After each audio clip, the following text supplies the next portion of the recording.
নরকে তোমাদের দুজনকে স্বাগতম জানাই। তো বলো তোমাদের দুজনের মধ্যে কে আগে শাস্তি নিবে? প্রথমে আমি যাব, আমার মেকআপ করতে হবে। প্রথমে আমি এসেছি, আমি যাব। প্রথমে আমি যাব, আমি যাব, আমি যাব, আমি যাব। তোকে তো আজকে মেরেই ফেলবো।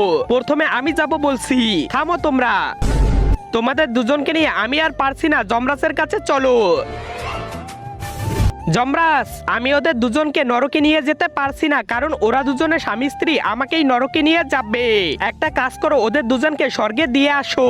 ঠিক আছে, চলো। দেবদূত, সামলে নিয়ে ওদের দুজনকে। এই নেন মিঠাই আর পানি খান। আচ্ছা দাঁড়াও, মিঠাই খেতে পারবে না, কারণ তুমি অনেক মোটা হয়ে গেছো। আরে তুমি তো নিজেই মোটা আর আমাকে মোটা বলছো। আমি মোটা না, তুমি মোটা না, তুই মোটা। আরে তুই আমাকে মোটা বলছিস। থামো তোমরা, চলো যমরাজের কাছে। যমরাজ জি,